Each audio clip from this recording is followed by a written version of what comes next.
Good day, everyone. We are the Group 2 and we represent the JG Summit Holdings Incorporation.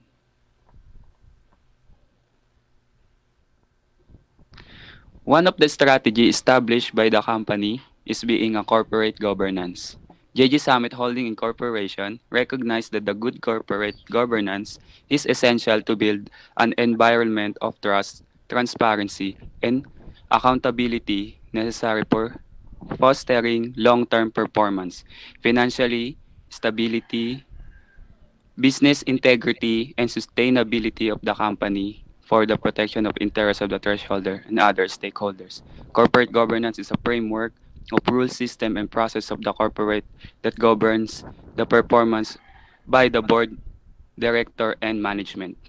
The company continuously strives to strengthen and improve its corporate governance practices by adopting best practices that includes building compo- competent board, aligning strategies with goals, managing risk effectively, adhering to his standard of ethics and integrity. Thank you. Level of strategy of JG Summit Holdings Incorporation. First is the corporate. Develop emerging businesses, accelerate digitalization, leadership and people development, and sustainability. Under the level of strategy is the business. Geographical growth, new builds exploring untapped areas for business growth. Next is the digital opportunities, e-commerce and e-distribution. And last is the supply chain and logistics, joint venturing with other companies. Last is the functional, personnel, hiring the best qualified talents. Next is the marketing, customer centricity. Finance, empowerment of local communities as demonstrated by Robinsons Bank. Microfinance, loans with which provides financial assistance to small business owners. Last is the operations, climate impact management, resource efficiency and circularity, distribution and services. Thank you. Hello everyone, I'm discussing about five forces. Next. Rivalry of existing firms.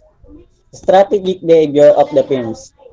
Many of the group's activities are in highly competitive industry. The group faces competition in all segments of its businesses, both in the Philippine market and in international markets. The group's ability to compete effectively require continuous efforts in sales and marketing of our existing products, development of new products, and cost rationalization. There can be no assurance that the group sales volume and market share will not be adversely affected by negative consumer. Thank you. Threats of substituting moderates. Relative price or services of substitutes. AirAsia, SM Prime Holdings, San Miguel Pure Foods Corporation, NPC Alliance Corporation, Philippine Polypromylene Incorporated. Thank you. Bargaining power of supply. Existing of exclusive contract. The JG Summit production operations are dependent on obtaining the adequate supply of raw materials on a timely basis. In addition, its profitability depends in the part of the prices of raw materials since a portion of the group's raw materials requirements is imported, including packaging materials. To mitigate this risk, alternative source of raw materials are used in operations. Thank you.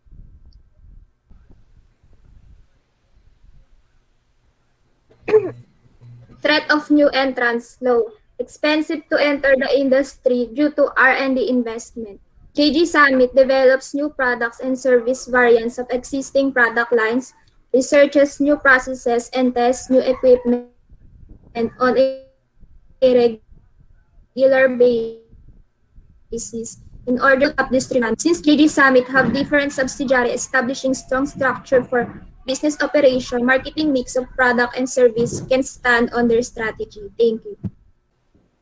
Bargaining powers of buyer, stiff competition. JD Summit being A parent company has no direct customers. However, customer satisfaction of the subsidiaries affects JD Summit reputation. When customers are satisfied with the subsidiaries' products and services, subsidiaries are assured of customer loyalty and retention. Otherwise, when customer needs are not met or are dissatisfied with the quality of the products or services, customer would easily explore other options from other brands. Products are standardized. JG Summit recognizes that unresolved customer complaints, especially when these reach digital platforms, could negatively influence wider customer perception and the quality of our product and service. Issues surrounding product safety and quality, customer privacy, and advertising, if remain unresolved, could lead to a decrease in customer satisfaction. Unmet customer satisfaction could result in decline in sales and eventual loss of market share. Thank you. McKinsey 7S framework. One is the structure. Executive committee is consists of the chairman of the board, the president and chief executive officer, senior vice president, the vice president, the secretary, and data protection officers who oversight and focus on growth opportunities. The second and third bullet means that there is a delegation of power from the central authority down to the business unit heads who are professionally abled individuals. The fourth bullet means that they move and decide on their area of specialty within their respected boundaries. Next is the clearly defined authority limits. It means that they ensure that systems and processes are put in place to provide assurance in areas including reporting, monitoring compliance with laws, regulation, and internal policies, efficiency and effectiveness of business operation, and proper safeguarding and use of the corporate resources and assets. Next is the watertight operational procedures, means that they assure that operational procedures are observed, allowing no mistake or no error to penetrate. Next is the systematic and standard planning process that will generate strategies and product firm targets. Under the strategies, JG Summit capitalize on its entrepreneurial culture, which means that they maximize on collaboration and innovation to meet constantly changing customer needs. Continue to provide value. This value is built on trust and honor, making products of the highest standards. Continue to explore opportunities in businesses. It means that they are not afraid to try new things. Expanding current operations, retain focus on the Philippines at its base market without sacrificing the other businesses abroad. System. Compliance with policies, procedures, laws, and regulations, economic and efficient use of resources, check and balances and proper segregation of duties, identification and remediation control weaknesses, reliability and integrity of information, proper safeguarding of company resources, and protection of company assets through early detection and prevention of fraud. Thank you. The McKinsey Soft S framework, the number one is the share value. Passion to win, which means they continuously challenge themselves to strive for excellence. Dynamism, they build a culture that thrives on collaboration and innovation to meet constantly changing consumer needs. The third one is integrity, means that their business is built on trust and honor and making products of the highest standards. The last one is the courage. They are unafraid to try new things. They discover and go on a journey where others dare not venture, and they deliver their promises to delight. The second S is the style. The style. The targeted programs enhance leaders' agility to anticipate and respond to current and emerging changes brought about by the disruptive environments such as innovation and digitalization, while it remains rooted to the most expand core values. And the third one is the staff. This means that the company has been able to provide this through the following ways: by being able to communicate and connect with their employees, by providing an avenue for employees to voice out their thoughts, feelings, and needs via the work environment survey, and by pushing though the digitalization of processes for smooth and swift transactions. And the last is the skills. The learning and development programs under the JG ILED are crafted to help employees in different levels to advance their skills in effectively managing themselves, managing teams, leading teams, and being able to contribute significantly to the organization or leading the business or the enterprise. Thank you. Generic strategy, cost leadership, broad target. They provide innovative products and services that are more affordable and accessible and convenient. Differentiation. They strongly focus on customer and employees through enhanced employees and customer experience. Narrow target, cost focus. They understand that consumer trust and loyalty to our strategic business units depends on the consistent delivery of products and services that are safe, have high quality, accessible. Differentiation focus. GJ Summit has unrelenting commitment to provide their customers with better choice, creating shared success with their stakeholders. Thank you. Operation strategies.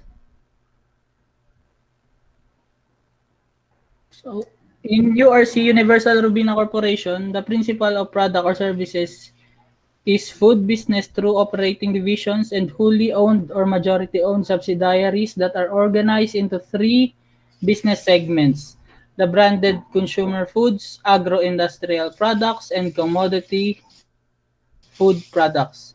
Operation strategy. Continue to adopt best practices to eliminate waste and optimize conversion cost. It aimed to optimize entire production network given the large number of facilities across the region and the need for additional capacity and space to support future growth. General trade route to market strategy.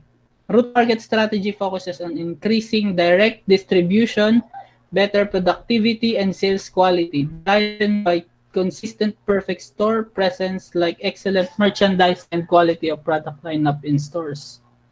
So the next is the Robinsons Bank. So Robinsons Bank, the principal product services is a commercial bank which provides banking services for retail and business customers. So operation, offering traditional products including savings, current accounts, foreign currency, deposit accounts, and trusts and treasury products.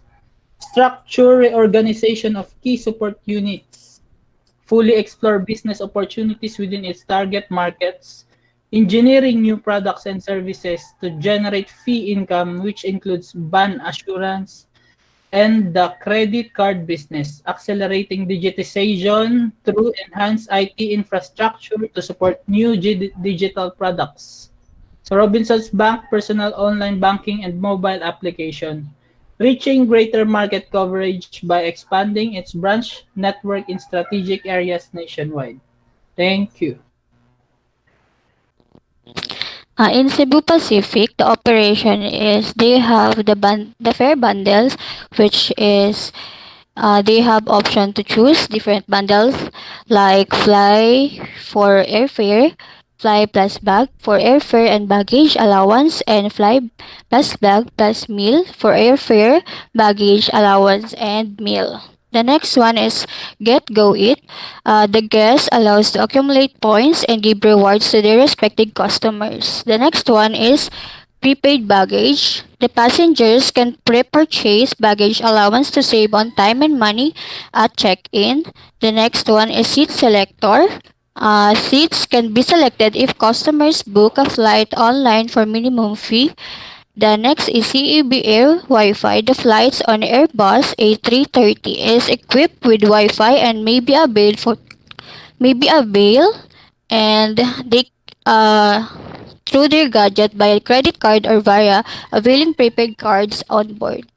The next one is JG Summit Petrochemical Corporation. And when it comes to operation, responsive customer technical support, comprehensive technical support and training on the use of products.